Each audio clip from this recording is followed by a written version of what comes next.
اسرار درون آستانه شما، این مقدسات خانه شما، آبروی اهل کاشانه شما.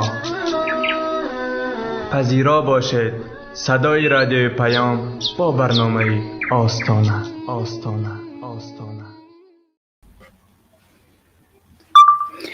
به نام الله بخشنده مهربان. السلام علیکم و رحمت الله و برکاته و تمام شنوندگان عزیزی که امروز با ما در برنامه هستید یا عزیزانی که پس از مدت این برنامه به سمع شمایان میرسد. امروز تصمیم گرفتیم عید خیر و خدایی هایی که یا گفتیم مراسم هایی که برای مردگان میکنند و علل خصوص در تاجیکستان ما خیلی خیلی زیاد هستند صحبت کنیم. و پیش از آن که به خودی داخل موضوع شویم، بیایید یک اشاره کوتاهک یا مفصل ببخشید اختصاراً باشد هم درباره آیا مرده ها از ما خیر میبینند و یا اینکه پس از مرگ آیا به مرده ثواب میرسد، توشه میرود یا نه، یا اینکه دیگر رفت و نابود شد و عملهایش هم قطع شد. با هم صحبت کنیم. در نزد ما اهل سنت و جماعت مرده ها از زنده ها فایده می گیرند، یعنی عمل های هست که می توانند زنده ها به مرده های خود اهدا کنند، علل خصوص فرزند ها. و این چونین بعضی از عمل های هم هست که وقتی انسان آن رو انجام می دهد حتی پس از مرگش باشد هم به او ثوابش رفتن می گیرد. چگونه که در صحیح مسلم آمده است: اذا مات الانسان انقطع عنه عمله الا من ثلاث: من صدقه جاریه او علم ينتفع به او ولد صالح یدعو له.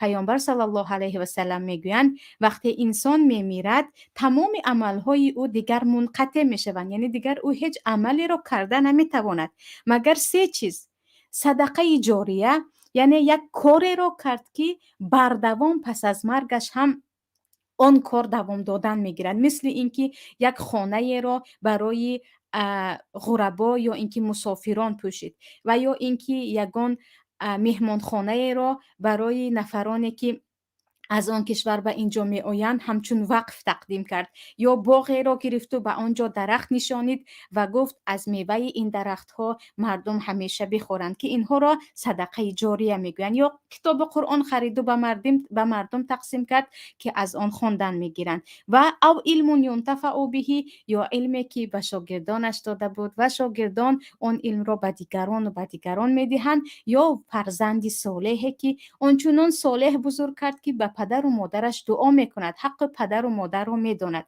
و اگر به این سه عمل نگاه کنیم، در این عملها در همهش دست خودی انسانی وفات کرده بود و آن انسان این عملهای را به دستش انجام داد و چنان انجام داد که عملهای بردوام است. البته اینجا سه چیز را گفتگی هستند، ولیکن در حدیث ابن ماجه آمده است که به نفری که از دنیا رفت تمامی از این کارهایی که در پایان ذکر می شود ثوابش رفتن می گیرد. و از این عملها علمی که به دیگران داده است و دیگران به دیگران می دهند، فرزندی صالح، یا قرآنی که مصحفی که به دیگران تقسیم کرد، یا مسجدی که ساخت، یا خانه‌ای که برای ابن سبیل یعنی مسافران ساخت که وقتی از اینجا به اینجا مسافر آمد و به جای خوب است او از آن استفاده کند، یا اینکه آبی که یا چاهی که برای مردم برآورد، یا صدقه که به فرزندان وصیت کرد که پس از مرگ من از این پول به فلانی و به فلان جایها صدقه کنید. یعنی کارهایی که انسان پیش از مرگش میکند و اون اجرش بردوام میموند، یا از همون چیز مردم بردوام استفاده کردن میگیرن، مثل از کتاب خواندن میگیرن، در مسجد نماز خواندن میگیرن، در یک خانه‌چه‌ای که خردکک باشد هم ساخته شد، مسافران یک شب دو شب شبشون رو روز میکنن. کاش از همین سنت ها در روسیه و دیگر کشورها بعضی از برادر و خواهرانی که شرایط دارن همین سنت ها رو زنده میکردن که چگونه فایده هم برای جامعه مسلمان میشد و این چنین برای خودشان هم از صدقه های جاری میشد. پس این عمل ها انسان پس از مرگش هم هر کسی که به مردم قرآن خرید و تقسیم کرد، یا کتاب های حدیث خرید و تقسیم کرد، یا هر کسی که شاگرد برآورد، یا هر کسی که مسجد ساخت، یا هر کسی که آب را برای کمبغلان برآورد جایی که آب نبود، باید مطمئن باشد که پس از مرگش هم به او حسنات همچون توشه رفتن میگیرد و رفتن میگیرد. و در این باره حدیث پیامبر صلی الله علیه و سلم هست. اما چیزهای دیگر، مثلا پس از مرگ من آیا یگان نفر میتواند به من یگان ثوابی را اهدا کند؟ که در تاجیکستان هم خیلی ها میگویند من به پدرم چی را بخشیده میتوانم، یا اینکه کدام دعای فاتحه را به مادری فوتیده ام کنم، یعنی کدام ثواب را من به پدر و مادرم ببخشم. که البته در اینجا هم در نزد اهل سنت و جماعت بعضی از مسئله ها اتفاقی هست که همین کار را کردید و بخشیدید به مرده رفته میرسد، خواه پدر و مادرتون خوب باشد، خواه دوستتان باشد، خواه خواهر و برادرتان باشد. بعضی مسئله های دیگر هم هست که بین علما اختلاف است و همون اختلاف ها رو هم میخواهم اینجا یک بار ذکر کرده گذاریم، برای آن که عزیزان با زیاد شدن طالب علمان و اینچنین متاسفانه با زیاد شدن نفرانی که علم شریعت رو خیلی محدود میخوانند و آن را میخواهند به مردم ابلاغ کنند، خیلی بین مردم عام زیاد از اختلافات شده ایستاده است که بعضیا میگویند این کار ممکن نبوده است، در حالی که ما شنیدیم که ممکن است. ما چیکار کنیم؟ در ما بین راه مانده ایم. از عملهایی که بین علمای اهل سنت اتفاقا ثوابش به میت یا نفر فوتیده میرسد، این دعا کردن است. یعنی هر کسی که در حق فوتیدگان دعا کرد، ثواب این دعا یا خود از این دعا نفر میت بهره میگیرد. چگونه بهره میگیرد؟ چگونه که شما محتاجید و برای شما هدیه آمد، شما به چیز زار هستید و شما همان را فرستاد. یعنی برای میت ها دیگر نه خوراک و نه پوشاک و چیز دیگر بجز ثواب، یعنی عملهای معنوی نمی رسد که همون ثواب ها همچون هدیه به آنها می رسد. و در این باره الله در قرآن می گوید والذین جاءوا من بعدهم یقولون ربنا اغفر لنا ولاخواننا الذین سبقونا بالایمان. و نفرانی که مؤمنانی که بعد از آنها می آیند میگویند پروردگارا هم گناه های مایان را ببخش و همچنین گناهان نفرانی که پیش از ما فوتیدند. یعنی این آیت به ما نشان می دهد که چگونه برای مردگان دعا کنیم، مردگان اهل اسلام. و این چنین در حدیثی که در تمام کتاب های سنن آمده است از ابو داود و ابن ماجه، پیامبر صلی الله علیه و سلم میگویند اذا صلیتم علی المیت فاخلصوا له الدعاء. وقتی شما به میت نماز خواندید، یعنی نماز جنازه خواندید، شما خیلی مخلصانه از ته دلتان به او دعا کنید، چون از این دعا چی می شود؟ او فایده می گیرد. و خیلی زیاد در حدیث ها آمده است که چگونه پیامبر صلی الله علیه و سلم برای مرده ها دعا می کردند که پروردگارا این مرده دیگر به جوار تو رفت، دیگر به نزد تو رفت، تو خودت او را رحمت کن، تو خودت او را از عذاب دوزخ و از عذاب قبر نجات ده. یعنی دعا کردن و اتفاق علما به نفری که فوتیده است رفته میرسد و هیچ مسئله در اینجا نیست. چیزی دیگر صدقه کردن از مسئله های متفقون علی بین اهل سنت و جماعت این است که هر صدقه که کردیم و ثوابش رو به میت فرستادیم رفته میرسد. و وقتی میگوییم صدقه، پول هم صدقه می شود، خوراک هم صدقه می شود، لباس را به محتاج دادن هم صدقه می شود. یعنی صدقه فقط در دایره یک مبلغ زیاد را دادن نه، هر صدقه کمکی که به محتاجان کردیم یا به نفرانی کردیم که آن نفران به همین چیز نیاز دادن، به کسی خانه خریده دادیم، به کسی برای دکومنتش کمک کردیم، به کسی برای سفرش پول دادیم، گفتیم ثواب همین کمکی من که صدقه هست من به پدرم یا به مادرم یا خواهرم یا هر کسی که باشد، شوهرم همسرم بخشیدم، رفته میرسد. چون در این باره حدیث در صحیح بخاری و مسلم است که وقتی مرد به نزد پیامبر صلی الله علیه و سلم اومده میگوید پیامبر الله مادر من یک و یک باره وفات کرد و من گمان میکنم که اگر صحبت میکرد او درباره صدقه میگفت آیا من از نام او صدقه دهم اجر دارد؟ پیامبر میگویند نعم، آره وقتی از نام مادرت تو صدقه کردی این اجر دارد. و این چنین در حدیث بخاری هم هست که نفری آمده به پیامبر صلی الله علیه و سلم میگوید من به مادرم اگر صدقه کنم میرسد یا نه؟ وقتی پیامبر اجازه میدهند میگویند شما شاهد باشید که من میوه های باغ خود را به از نام مادرم صدقه کردم. و مسئله اختلاف ببخشید اتفاقی هست که هر صدقه ای که میکنید و اجرش رو به میت میفرستید این صدقه خودش ثوابش رفته میرسد و از این خود مرده بهره مند می شود. و این چونین مسئله روزه گرفتن، مسئله روزه گرفتن هم در نزد اکثریت، یعنی روزه رو اگر گرفتیم و به میت بخشیدیم رفته میرسد. چون وقتی که از پیامبر پرسیده می شود که مادری من وفات کرد و او روزه از روزه قرضش بود، پیامبر میگویند اون قرض رو تو بده. لیکن در همین جا بعضی از علما میگویند او قرضدار بود، اینجا ثواب روزه نه، فقط به خاطر اون که اون نفر قرضدار بود و برای او بخشیدن. و درباره حج هم وقتی نفری آمده به پیامبر صلی الله علیه و سلم میگوید عجیبش این که زن است، یعنی تقریبا تمام حدیث هایی که آمده از پیامبر درباره ثواب میت میپرسن، یعنی آیا به مادرم چنین کنم چنان کنم یا به پدرم کنم، میگن اکثریت زنها میگویند و شاید که خطا باشد هم من چنین یک استنباط کردم که زنها یا دخترها پس از مرگ پدر و مادر زیادتر درباره آنها فکر میکردن که تقریبا تمام حدیث ها در راویش زن است که زنی آمده پرسید که آیا از نام مادرم حج کنم، آیا از نام پدرم روزه دارم، آیا به مادرم صدقه کنم. اینها رو تقریبا همش را زنها پرسیدن که به آن زن هم پیامبر میگویند آره تو میتوانی از نام مادرت حج کنی. اکنون نگاه میکنیم پیامبر صلی الله علیه و سلم صدقه رو اجازه دادن، روزه رو اجازه دادن، حج کردن رو اجازه دادن و این چنین دعا کردن رو. در حدیث ها درباره آیا من به مادرم قرآن خوانده بخشم آمدگی نیست، یا من نماز خوانده اجرش رو بخشم آمدگی نیست، یا اینکه آیا من میتوانم به مادرم سبحان الله الحمدلله تسبیح گفته بخشم آمدگی نیست. برای همین بین علما اختلاف است. در مذهب امام ابو حنیفه رحمت الله علیه، این چنین در مذهب امام احمد، و این قول یکی از علمای مشهور اهل سنت و جماعت به ابن تیمیه هم رابطه دارد که در کتابشان میگویند چون پیامبر این کارها را اجازه دادن، پس هر عبادتی که بدنی هست یا اینکه مالی هست به مرده رفته میرسد.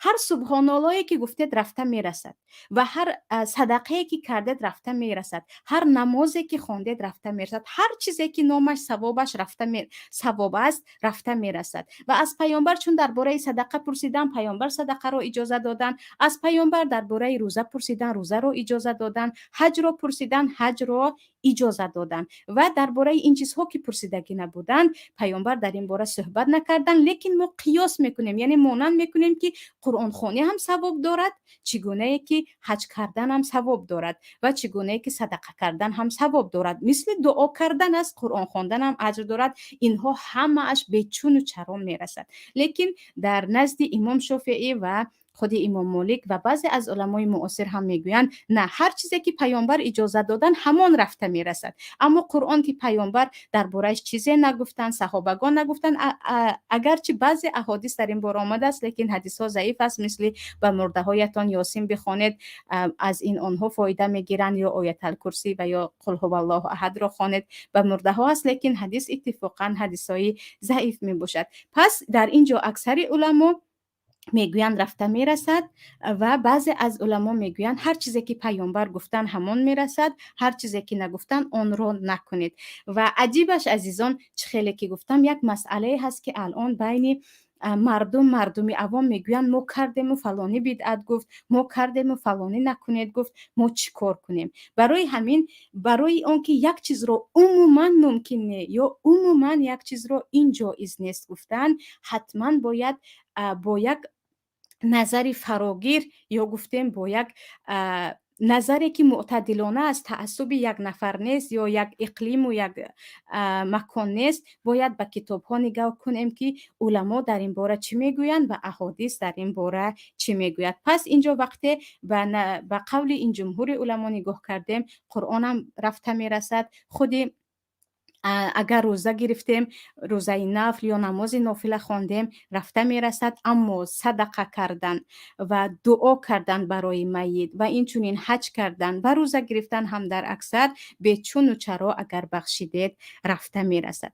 اکنون بیایید وقتی در این مسئله را اگرچه کمی با خیلی خیلی اختصار گفته گذشته باشیم هم به مسئله تاجیکستان نگاه کنیم. در تاجیکستان در ما پس از دفن میت از همان روز خوراک شروع می شود. بیگی 4 میگویند در 4م روزی عزاداری که حتما باید خون ریخته شود، یعنی گوسفند میکشند یا مال میده میکشند، یا بعضیا خیلی شرایط خوب داشته باشند حتی گاو هم میکشند. بعضیا میگویند برای پدرم حاضر هستم شتر کشم، از این چیزها.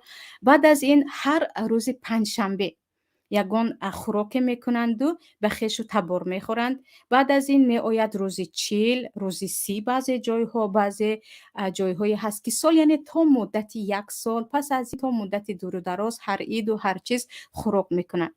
و وقتی در این باره صحبت میکنیم که برای چی همین خوراک ها اونقدر پخته میشود، اکثریت میگویند این خدایی هست یا خیری هست که ما ثواب آن را به مرده میبخشیم. چه خیلی که گفتیم آره، ثواب را به مرده وقتی بخشیدید مرده از آن منفعت میگیرد، به مرده رفته میرسد.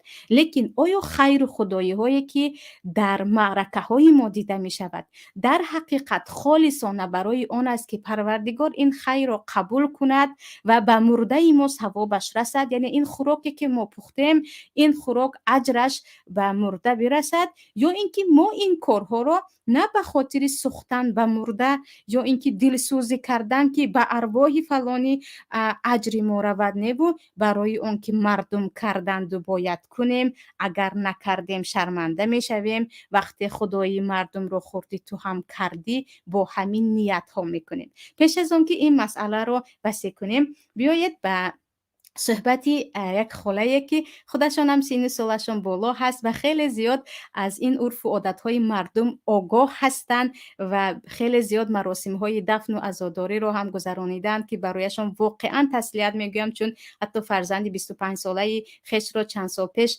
از دست داده بودند. بیایید به صحبتی محرم خاله یک بار گوش کنیم که چی عقیده دارن، یعنی فکرشون چی هست که مردم چرا همین کارها رو میکنن. آیا برای بخشیدن ثواب این برای مرده ها، یا اینکه به خاطر چیزی دیگر که از برادران تکنیک خواهش کرده می شود که لطفاً همون ثبت خاله رو به اینجا گذارید، چون من ثبتشون رو گرفته بودم.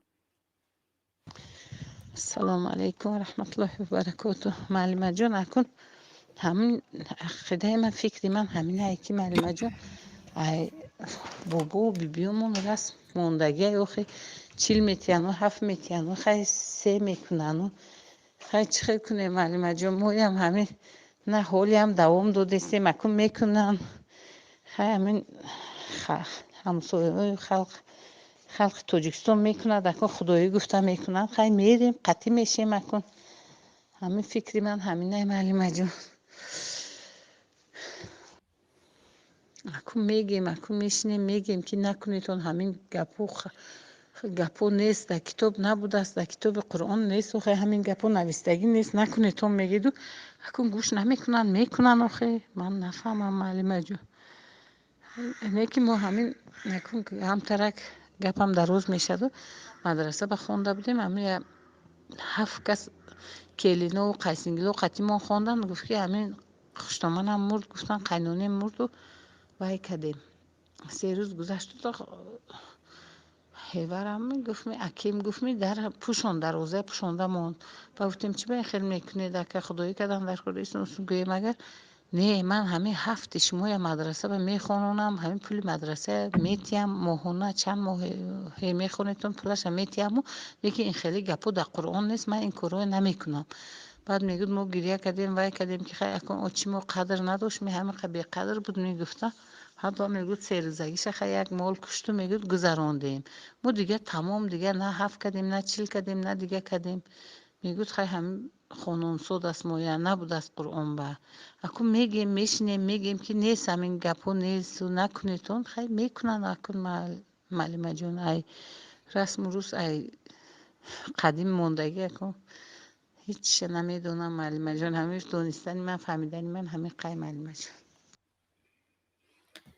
و با تشکر و سپاس از خاله جانی که کمی فکری خود رو به ما بیان کردن. اگر دقت کرده باشید عزیزان، در صحبتشون اولا میگویند که چون از بابا و بیبی های ما این چیز مونده است و تا حال این چیز رو کرده میروند. اولین چیز اینکه همچون ثواب یا بخشیدن برای مردنه و همچون اینکه این چیز الان عرف شده است، در عرف مردمی مردم این رو کرده آمدند و ما هم کردن میگیریم. چیزی دیگر میگویند گویا که این کار عزت میت باشد، که میگویند همون نفرانی که خواهرانی که با ما بودند وقتی برادرم گفت این کارها رو نمیکنیم، اونها خیلی غمگین شدند که مگر اوچه ما قدر نداشته است که برای او شما این کار را نمیکنید. و به این نگاه کنید که اساسا اگر ما گفتیم این خیر است و این خدایی هست، اولین نیت اولا باشد که ما این خیر خدایی را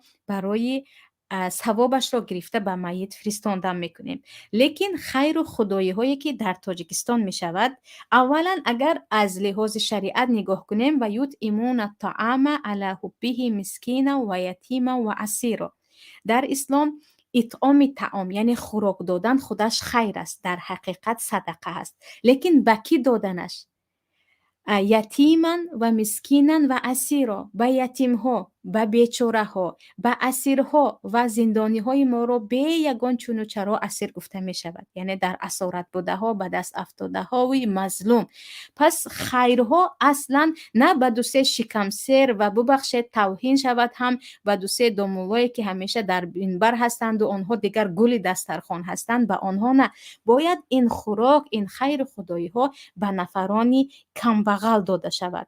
و از طرف دیگر وقتی که خوراک رو داده می شود، حتمی نیست که به خانه اتان همه رو جیغ زنید. و من شخصا اویله های رو می شناسم که وقتی مرگی یا مراسم خود جنازه نفر نزدیک شد، آنها به خرید پرده و به قالین و دیگر به ریمونت کردن یا به ترتیب در آوردن خود خانه ها شروع میکنن که اکنون به خانه ما آدم های زیاد می آید، اکنون ما بیگه پنجشنبه و بیگه دیگر و دیگر میکنیم، برای همین مردم به ما خنده میکنن.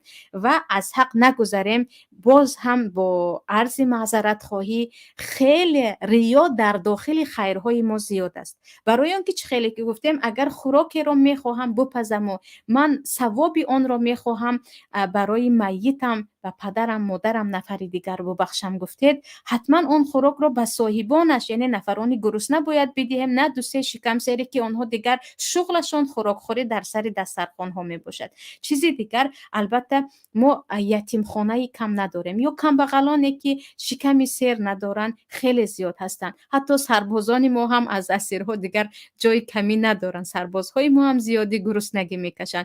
از همسایه ها اگر باور کنید به نزدیکی بود، وقتی از یک خواهر پرسیدیم که در اطراف شما یتیم ها هستند که یک خیر کوچک به آنها رفته رسد، خیلی عدد زیادی یتیم ها هست که حتی پای افزال ندارد، شکمی گرسنه دارد.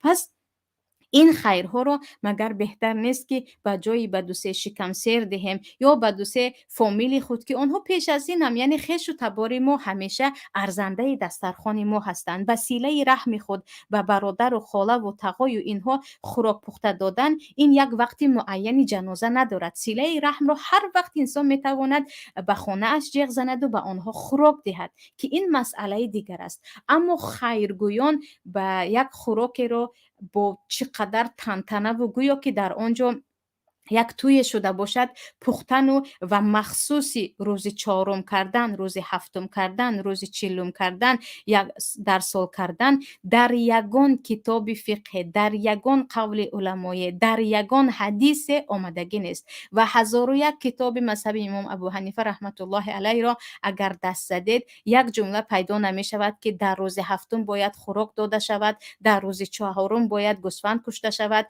در سر سال باید مردم جمع شوند. میکنند که این گونه چیزها را در شریعت پیدا نمی شود. پس اولا شده خودی چیزی که در شریعت نیست، دوم شده اگر خیر ثوابی برای میت هست، خیر با چنین شکل نمی شود که اون قدر اولا نفران شکم سیر باشد، دوم در داخل اون ریای زیاد باشد و چه خیلی که گفتیم اگر مثلا به خاطرم اومد که در خود ترکیه و در مصر همچنین بود، اگر نفر میمیرد بسیاری ها خیرشان را در حوله مسجد میبرند و به هر یک راهگذر میگویند در اینجا ما خوراک داریم، یا بعضی ها به خود یتیم خانه ها میبرند، بعضی ها به دانشگاه میبرند، چون در حقیقت دانشگاه ها هم اکثریت دانشجوها کم بغل هستند، علل خصوص در کشورهایی که در آنجا دانشگاه ها بی پول است و خیلی زیادی دانشگاه های کم بغل هم هستند که دانشجوها امروز عبید از یا گفتیم غذای نصف روزیتان رو از همین خیریه بخورید و ثوابش هم منتظر هستیم که به فلانی مرحوم رود و رسد. یعنی خیلی یک سنت هایی هست که در حقیقت دادن طعام اگر خیلی میخواهیم یا ما میخواهیم پخته بدیم که البته خشکش رو یا خودم پولش رو دادن هم میشود، برای چی مخصوص میکنیم که در حولی خودمون باشد، در کرپچه خودمون باشد، با دیگ و طبقهای مدانه و چیزهای دیگری که عموما نامهایش رو میدانند با هزار و یک نمود شیرینی ها باشد، در حالی که در نزد جمهور علما اتفاق علما در خانه میت رفته خوراک خوردن گناه است و آن طعام مکروه است. بعضیا میگویند حرام است و پیامبر در حیاتشان اگر چند همسران خود را دفن کرده بودند، دختران خود را دفن کرده بودند، پسری خود را دفن کرده بودند، برادرها از صحابگان را دفن کرده بودند، در یگان خانه اعضای خوراک پخته بیایتان امروز در این معرکه این خوراک را خوریم نگفته بودند. برعکس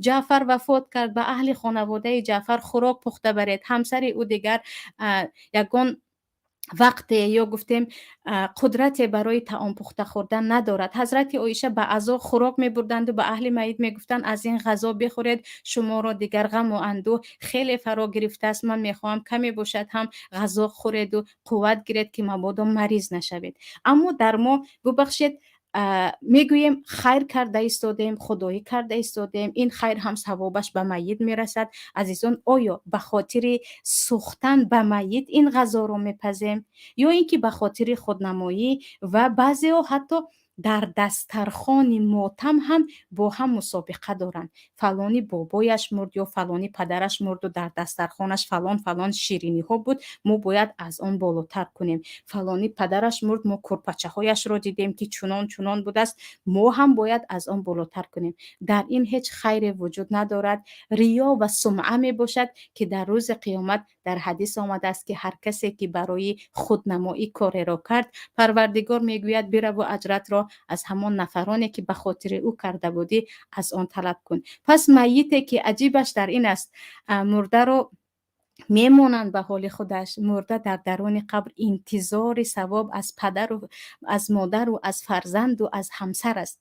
یعنی نفری که مرد الکی اگر شاید از اهل توفیق بود و در حیاتش یکی از صدقه های جاری رو انجام داد، مثل خیلی که در اول برنامه ذکر کردیم، اما نفری که مبادای دیگر به توفیقی در تقدیرش بود و رفت و انتظار چیز دیگر است، اما مردم در عزا کار دیگر میکنند. یعنی این یک بی انصافی اولا یا بی حرمتی نسبت میت است که یک نفر همین روز جانش را داد و در زیر قبر است و برای سوال و جواب او در آنجا چی دهشت میکشد. و پیامبر صلی الله علیه و سلم برای برادرتان دعا کنید انه یسأل، الان در زیر خاک پرسیده شده ایستاده است. گویان خودشان دعا میکردند در سر قبر، از ما شتابان میآیند از پی ضیافت دادن و از پی گوسفند خریدن و از پی دسترخوان آراستن و از پی خانه ها را جدا کردن برای زنها، برای مردها، برای مهمان های بالاتر و این چیزها عجیبش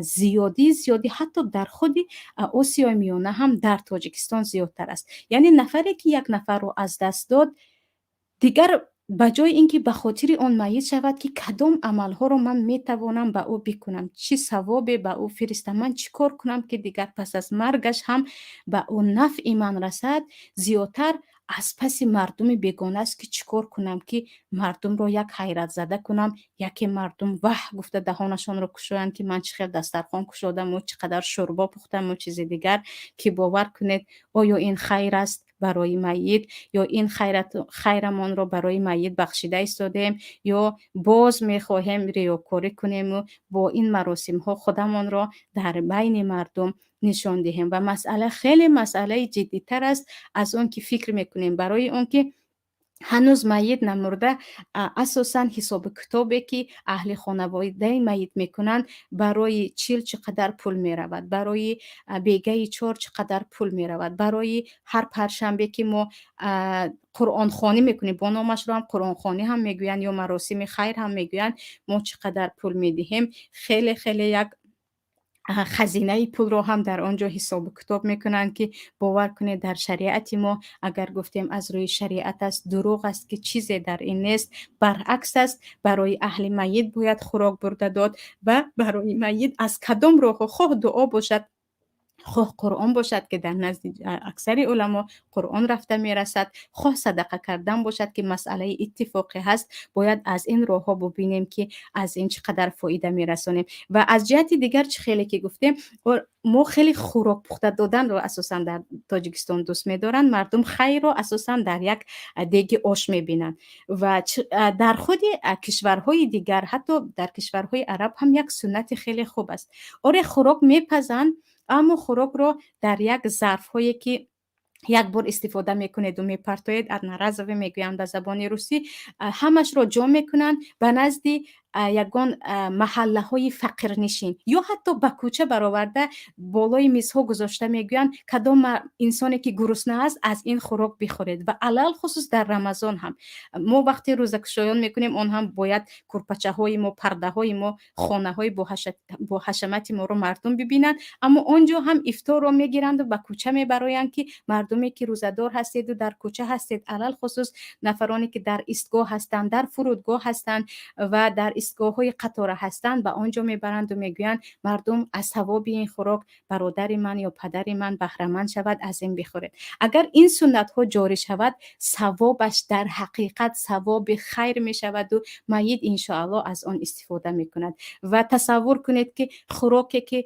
بیگه چور میپزند که در آن حتما بسیاری ها حیوان میکشند، از آن برند و برای سربازها خوراک آماده بدهند. یا به بیمارستان ها، در نزد هر بیمارستان ما کمبغل و یک نفره را میبینیم که افتاده حال است و به کی مشغول شدنش را نمیداند، یا با خودش یا با بیمارش هزار یک اگر به دست او خوراک دهیم که از این خوراک شما بخورید، یا اینکه در بیمارستان تقسیم کرده شود، یعنی انا اینها خیر خدایی می شود. ولیکن کجا هست این خیرها و کجا هست عزیزان خیرهایی که ما داریم خیرگویان میکنیم در حالی که در اجدادان ما بودو کرده ایستادیم، یا اینکه برای ریاکاری که مردم بدانند که ما چه اندازه یعنی دیگ و طواق و چیزهای دیگر داریم. برای همین نامش را نباید اصلا، اگر چنین کارها می شود خیر گفت، یک مراسم خودنمایی گفته می شودم، یک عرفای بد هم گفته می شودم. اما خیرها این است که خوراک باشد، پولش باشد، لباس باشد، آن را خرید و به نفران مستحق، یعنی نفرانی که به این خیر حقدار هستند، در حقیقت محتاج هستند، به آنها داده شود. حالا باشد تا اینجا چیزهای دیگری هم میخواستم ذکر کنم، ولیکن در رفت سوال و جواب انشاءالله هر چیزی که مبادا نگفته ماندیم با هم در صحبت هستیم. و به سوال اول نگاه میکنیم. یک دقیقه. سوال اول، در سر قبر قرآن خواندن و زیارت قبر گپ میزدید، حتی زرتم المقابر چه معنا دارد؟ پیش از همه درباره الهاکم التکاثر حتی زرتم المقابر در آیتی که در این سوره هست، حتی زرتم المقابر را دو تفسیرش اومدگی هست، هم در ابن کثیر در کتاب های تفسیر تبری هم هست، قرطبی هم هست. اینجا الهاکم التکاثر شما را هلاک کرد از زیاده روی یا دوست داشتن زیاد تا اینکه قبرها رو زیارت کردید. اگر تحت لفظی معنی دادیم، اما معنیش از روی چون تحت لفظی اگر معنا دادید قرآن را فهمیده نمی شود. یک تفسیرش این است که شما همیشه با دوست داشتن مال خودتون را نابود کردن میگیرید، یعنی همیشه شما فریفته مال هستید تا مرگتون. یعنی نفرهای دنیا پرست تا داخل شدن به قبر و در دنیا پرستی خود در حب مال، در جمع کردن مال مشغول شدن میگیرد.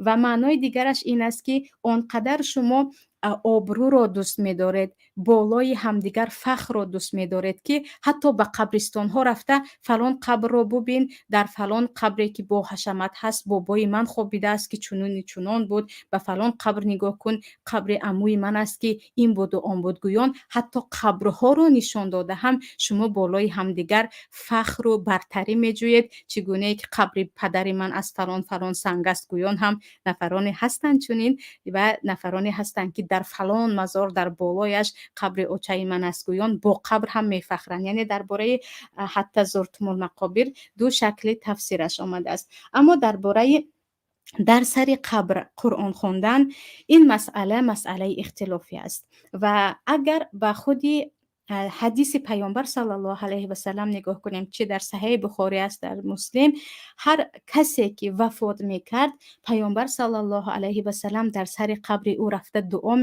میکردن و به صحابگان هم میگفتن که ادعوا لاخیکم فانه الان یسأل، برای این برادر میتتون دعا کنید، او حاضر پرسیده شده ایستاده است. و این چنین در حدیث دیگر حضرت عایشه هم وقتی میبینن پیامبر صلی الله علیه و سلم حتی نصفه شب به بقیع رفته دعا میکردن. یعنی در جای نآمده است که پیامبر به سر قبر رفتند و قرآن خواندند یا صحابگان رو گفتن که به سر قبر رفته چنین دعا کنید. اور حدیث است در مسند امام احمد که در حدیث آمده است که لفظش با عربی حفظ نیستم، سوره یاسین رو در سر قبرها خوانید یا وقتی به سر قبر می روید قل هو الله احد رو خوانید که از آن میت به قدر هر حرفش استفاده میکند. اما تمام علما اتفاق هستند که این حدیث ها حدیثی ضعیف می باشند اگرچه در مسند امام احمد باشد.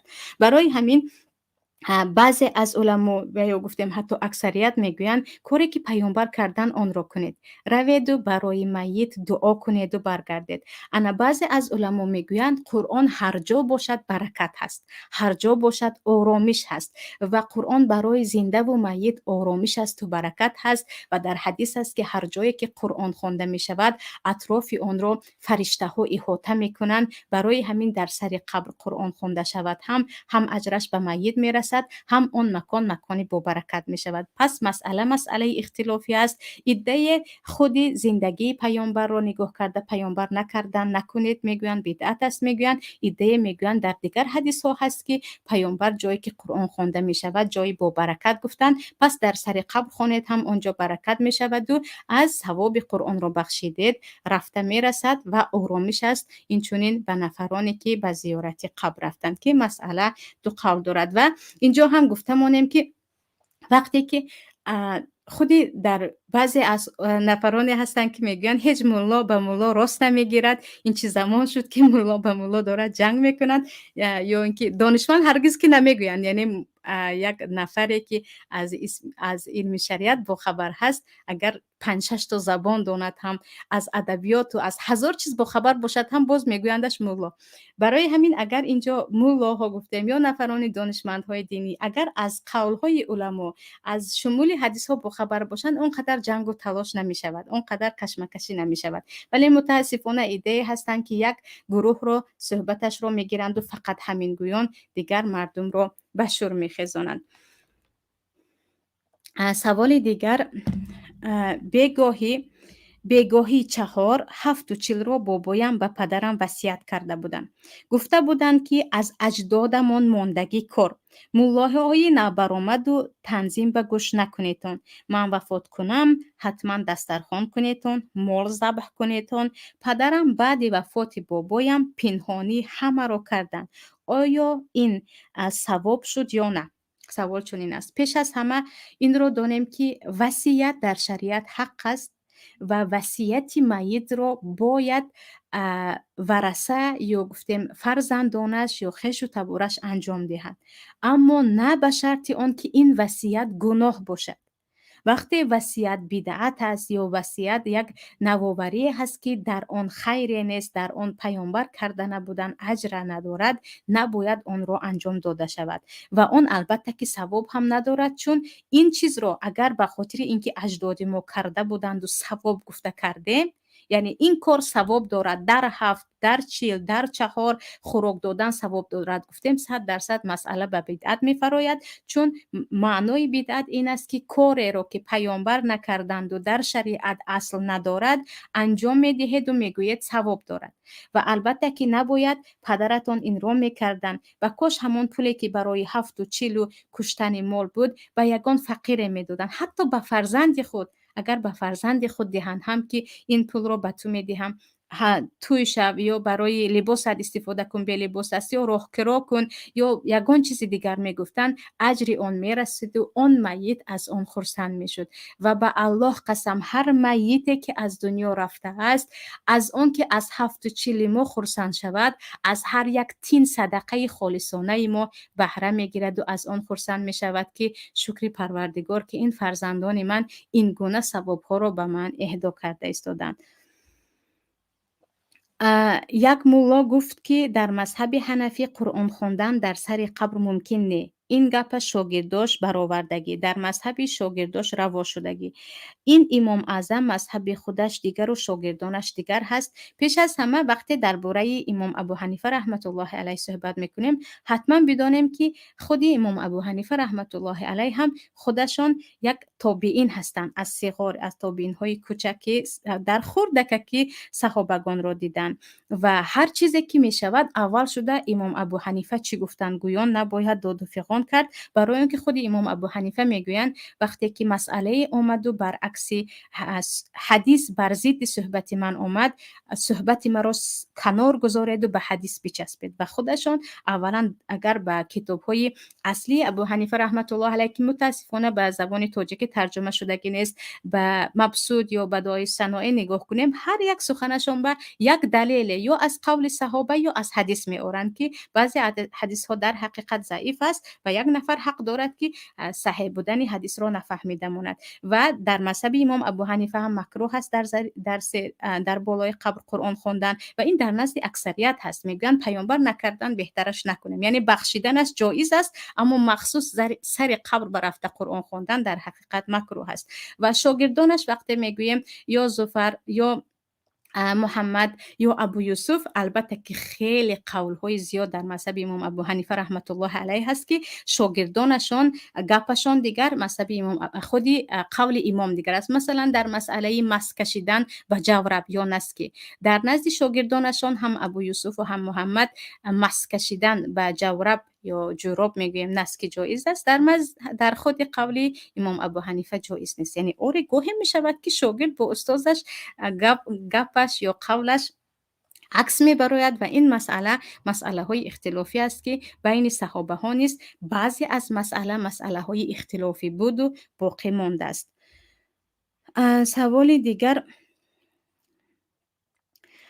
سوالایی که به موضوع رابطه دارد به آن جواب می دهم و بعد از این اگر وقت ماند سوالهایی که به موضوع هیچ رابطه نداشته باشد هم به آن جواب می دهم ان شاء الله.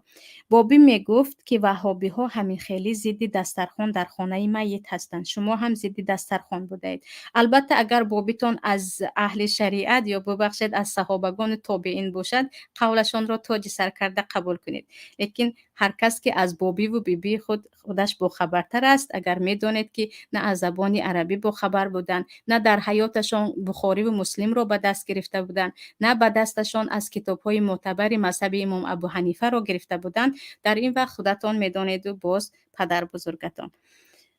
سوال دیگر، ارواح میزند اگر در حقش خیر نکنی، در گورش راست می ایستد تا خدایی کردن میگویند کمپیرها، این راست است یا نه؟ پیش از همه درباره ارواح و عالم ارواح و درباره سوال جواب قبر یک مسئله، خیلی مسئله های مهمی هم عقیدوی هست و هم مسئله اخلاقی است. یعنی انسانی که به حیات بعد از مرگ و اینکه دیگر عاقبتش پس از 50 سال 40 سال 60 سال قبر است، اگر ایمانی کافی داشته باشد، ببخشید کامل داشته باشد، چگونه نظری او به دنیا تغییر می‌یابد و چگونه به اخلاق او تاثیر میرساند. خیلی نیت دارم یک موضوع مختصر دیگری همراه شما در میان گذارم که درباره عالم ارواح صحابگان چی گفتند، پیامبر چی گفتند، قرآن چی میگوید و ارواح تا چه اندازه میتواند با کسی چیکار کند. انشاءالله یک صحبت میکنیم، اما خود حاضرش باشد یقین بدانید که وقتی روح از بدن جدا شد، ارواح دیگر به عالم برزخ می رود، به دنیای دیگر می رود. چگونه ای که کودک در شکم مادر هست به کسی از خارجیان ضرر رسانیده نمی تواند، همین گونه ارواح هم در دیگر عالم هست و هیچ ضرری به کسی رسانیده نمی تواند. کسی میگوید ارواح فلانی زد، ارواح فلانی او را دعای بد کرد، ارواح فلانی سبب شد، همه اش دروغ است، دروغ محض است که ارواح به کسی کار کرده نمیتواند. یعنی نه فایده ارواح نه ضرر ارواح به هیچ کس نمیرسد. و ببخشید نفرانی که اگر فلان را نکردی پس از مرگم در قبرم راست می ایستم، ارواح هم می آید و شاد می شود و غمگین می شود و نابودت می کند، همش خرافات است، هیچ کار کرده نمیتواند. یعنی ارواح در نزد اهل سنت و جماعت و محتاج دعای شما هست. ارواح محتاج یک صدقه هست که بکنند و به او بفرستند و انشالله در خود خیلی که گفتم عالم ارواح با هم صحبت میکنیم. این گپ ها یگان تاش اساس ندارد و هیچ از اینکه اگر خدای نکنی در گورش راست می ایستد، این هم هیچ اساس ندارد و هیچ ضرری هم نمی کند و برعکس هر یک ارواح محتاج دعای و فاتحه شما گفتیم به گفته خودمان یا صدقات شما هست که به آنها ببخشید. جای قبر را پیشکی خریده، قبر را کفته ماندن آیا جایز است یا نه؟ این مسئله جای قبر را پیشکی خریدن در کتاب‌های فقه آمدگی هست که جایز نیست و یگان نفری از صحابگان چنین کار را نکرده بودند، مگر اینکه مثلا خودی ابوبکر صدیق یا عمر خطاب وصیت کرده بودند که وقتی من میمیرم مرا در نزد پیامبر گورانید. یعنی وصیت کردن که اگر من مردم مرا آنجا گورانید می شود، اما مخصوص خریده موندن نمی شود، برای اون که شاید که قسمت شده شما در جای دیگر مردید. لیکن در بسیار کشورها، در ایران هم در مصر هم، چون زمین خیلی خرید زمین مشکل هست و در مسئله قبرستان پیدا کردن و گورانیدن اساسا در شهرهای بزرگ مثل تهران یا قاهره مشکلی میکشند، بسیاری از عائله ها یک زمین رو خریده میمونند که اگر من مردم فرزندانم به مشکل دچار نشوند، چون مسئله قبرستان پیدا کردن خیلی مشکل است و مرا به اینجا گورانند. سوال دیگر، زنک وفات کند به شوهرش طلاق می شود، مرده زنش را دیدن شوهرش ممکن نیست میگویند، این آیا راست است یا نه؟ زنک وقتی وفات می کند اولا به شوهرش طلاق نمی شود، او وفات کرد، همین او را ترک کرد. اینجا طلاق گفتیم، طلاق نگفتیم، او را ترک کرد. چیزی دیگر البته که می شود که مرده زنش رو حتی خودش شوید مرد و خودش کفن کند و خودش گوراند که این کار را حضرت علی با فاطمه رضی الله تعالی عنهم اجمعین کرده بودند و در ما حدیث پیامبر صلی الله علیه و سلم هست که به حضرت عایشه گفته بودند که اگر مبادا پیش از من تو وفات کردی خودم تو را میشویم و کفن میکنم.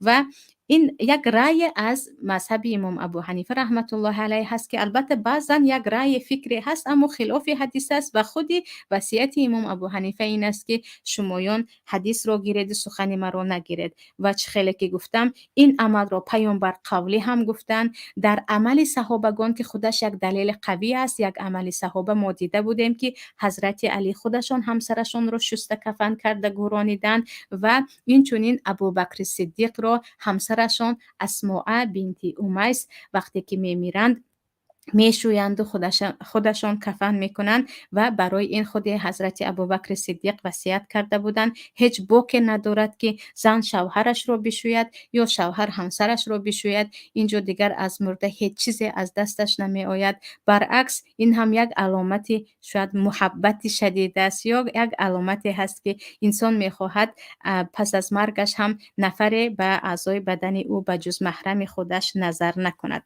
سوال دیگر،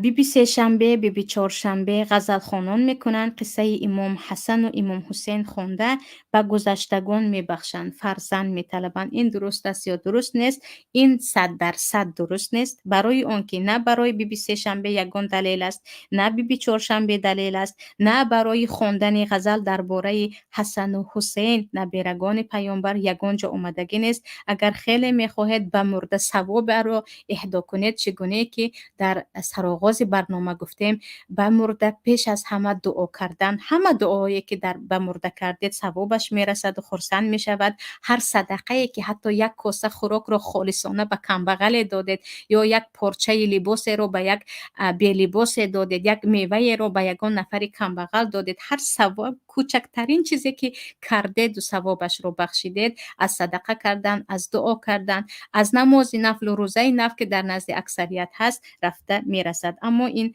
چیزهایی که اینجا گفتگی هستند، این چیزها نه در زمان پیامبر بود و نه یگان دلیل دارد. برعکس هم خودش بدعت است و هم گناه است و نباید این چیزها کرده شود. و کسی خیلی میخواهد چگونه که گفتیم فرزند طلبد، اون رو باید از طریقه شرعی طلب کند، البته که با خالصانه دعا کردن و از پی تبابت شدن که الان 1001 نمود با پیشروی طب راه‌هایی هست برای فرزنددار شدن و نفرانی نوزا. سوال دیگر، در آتشدان پخته را روغن کرده بیگاهی جمعه یا بیگاهی عید مونده آتش میگردانند، بعد قرآن خوانده به گذشتگان خانه میبخشند. این درست است یا درست نیست؟ البته که درست نیست و اگر درست میبود در اول میگفتیم یگان اساسی ندارد. و عجیبش هر چیزی که به آتش رابطه دارد در شریعت یگان چیزی رو با آتش مثلا همین کار را کنید گفتگی نیستند به جز کی، یعنی زخم ها یا خود جراحت هایی که میبرداشتند با آتش مکانش رو میسوزانیدند تا ای که راه خون را یا راه فساد را بدارد. و حتی همین را پیامبر صلی الله علیه و سلم دوست نمی داشتند که با آتش یگان عضو بدنشان را مداوا یا معالجه کنند. و این چیزی که شم در میگیرانند و چیز دیگر اساسا از زرتشت ها آمده است و تا حال هم وجود دارد که حتی در همین ایرانی همسایه خودمان اگر به خود مراسم عزاداری نگاه کنید، بعضی خانه ها کلی خانه را با شم منور میکنند. یعنی وقتی یک نفر فوتید چراغک ها را میکشند و همه جا را پر از شم میکنند که این یک نمیدونم از اون آتش چی میخواسته باشند یا این اعلان عزاداری هست که دیگر چیزی که میگوییم از همون زردشتی پیشتره که اجدادان فارس زردشت بودن هنوز هم بعضی از ذره هایش باقی مانده است. برای شاد کردن ارواح گذشتگان شما چی توصیه می دهید؟ خیلی که در برنامه در سرشویش گفتم عزیز سوال کننده اگر دیرتر داخل شدید می توانید برگردید که مسئله های اتفاقی هست، از دعا کردن و صدقه کردن و حج کردن و شرایط داشته باشید، روزه داشتن و البته از نماز و از قرآن خواندن، اینها همش میت رو خرسند می کند. اگر به شرط خالصانه یا شما آن را انجام دهید و دیگر از پروردگار طلب کنید که اجر این را به فلانی میت میبخشم. و اینجا یک سوال دیگر بود، میبخشید خواهر وقتی نماز پیشین میروی مسجد از بوی شوربا در آمده نمی شود، فکر میکنی چایخانه در آمده ایستاده ای؟ همه پیش از پیشین خدایی میروند بعد نماز می آیند، مسجد پوری موسفید ملا، بامداد خفتن میروی 4-5 کس هست و تمام. البته که همین مسئله وقتی که ما هم در تاجیکستان بودیم در خود دهه ما هم بود که می گفتن که وقتی صبح خفتن می رویم هیچ کسی در مسجد پیدا نمی شود، ولی که علل خصوص در روز پنجشنبه و در روز جمعه خیلی زیاد جمع کثیر می روند و این کار خیلی که گفتم میگویند خیر کرده ایستادیم، خدایی کرده ایستادیم برای میت و این خیر خدایی رو فقط به همین یک چند نفری معین معین کردند. یعنی نفرانی که به همین موی سفیدان به مسجد آمده می روند به آنها احترام کردن کبیر انسان‌های بزرگسال در اسلام حتمی است و این اخلاقی است که پیامبر صلی الله علیه و سلم میگویند از ما نیست نفرانی که بزرگان ما را احترام نمیکنند. لیکن احترام به جایش نرسد که مردم رو آنقدر ریاکار سازیم که آنها نماز را به خاطر شربای شما رفته خوانند، یعنی به خاطر خدایی شما دیگر آنها به مسجد روند. چگونه که گفتیم و یطعمون الطعام علی حبه مسکینا و یتیما و اسیرا، نفران خیرخواه خالص، نفرانی که میخواهند برای الله خیر کنند و از اجر آن خودشان فایده گیرند و میتانشان ببخشند، خوراک را به یتیم و به مسکین و به اسیر دیگر میدهند. و اینها نفرانی که شکمشان سیر است، خانه‌های خوب دارند، فرزندای ماشاءالله دارند و شرایطشان خوب است، از اهل خیر خوردن نیستند. خیلی که گفتیم خیلی زیاد است. می شود که حتی به روسیه فرستاد. یعنی یک نفر می تواند گوید که مبلغی که من در تاجیکستان خیر و خدایی میکنم به همون 2-3 مرد کاری که بالش ندارد بالشت خریده میدهم، اجیال گرم ندارد با آنها اجیال خریده میدهم. 2-3 مرد کاری که جای خوب ندارد در یک واگن و جایهای دیگر خوب میکند، برایشان جای خوب مهیا میکنم. این خیر میشود. انا این اجرش برای خودتان هم هست، برای میت هم هست. یعنی ما 1001 راه خیر داریم، اما آن رو فقط محدود یک دسترخوان خوشرو و ببخشید که پر از ریا، پر از نشان دادن چیزها در خانه خود کردیم. خیلی زیاد هستند. یک نفر رو آیا پیدا کرده می شود که خالصانه خوراک پخته برد و گوید که به دانشجوها امروز این رو بدهید، یا اینکه به یگان جایی که مکتب هایی که در دهات هستند که در دهات زیادتر کم بغلی دیده می شود، و مکتب بچه ها به همشان لباس خریده دهیم، یا اینکه رویم میگوییم به فلانی پیرزن هایی که من شخصا میشناسم کم مقدار مبلغ دهیم. انا اینها همش خیر می شود، اما خیر این نیست که مخصوصی یک چند مستفید ببخشید در حالی که قدمشان تاج سر انسان‌هایی هستند که باید احترام شود، لیکن مسئله که مسئله خیر است باید گفته شود. نباید خیر را محدود کنیم به 2-3 خویش و تبار اولاد خود، به همسایگان خود، به اهل مسجد خود و فکر کنیم که این خیر خدایی هست که الله قبول میکند. ببخشید خیلی مسئله مشکوک است که آیا قبول درگاه الله هست، آیا این ثوابش به میت میرسد، یا اینکه این رو ما برای خودمون خود نشان دهی خود را باز هم یک بار دیگر در بین مردم گمان میکنیم که با این کارمون آبرویمون بلندتر میشود. کرده ایستادیم که ببینید فلانی چقدر پدر و مادرش رو دوست می‌داشت است که اونقدر دسترخوان گشادگویان این رو کرده ایستادیم. دیگر اینجا به پایان برنامه میرسیم عزیزان. الا که این گفته ها به یکی نباشد هم یکی دیگر عملی شود، و اگر این گفته ها عملی شود از خود ما کشیده تا دیگران ببینیم که دست به دست جامعه آباد می شود، گرسنه های حقیقی سیر می شوند، به لباس ها پوشیده می شوند، اجرها به مرده ها رفته می رسد و نفری خیر کننده هم با یک آرامش زندگی می کند که نفری که خالصانه کار را انجام داد بدون ریا و خودنمایی، او خود از خود صاحب آرامش قلبی می شود. الهی گفته ها همش عملی باشد و الهی تمام میتان مسلمان ها و خواهر و برادران تاجیک، هر کسی که از اهل خانواده شما وفات کرده باشد، پروردگار به رحمتش خودش بگیرد، چون رحمت پروردگار وسیع‌تر از همه این خیراتی که ما و شما میفرستیم. تا برنامه های دیگر و البته نظرهای خود را نوشتن و کدام برنامه را انتظار هستید و میخواهید معلومات داشته باشید، نوشتن را فراموش نکنید. السلام علیکم و رحمت الله و برکاته. اسرار درون آستانه شما، این مقدسات خانه شما، آبروی اهل کاشانه شما. پذیرا باشید صدای رادیو پیام با برنامه آستانه.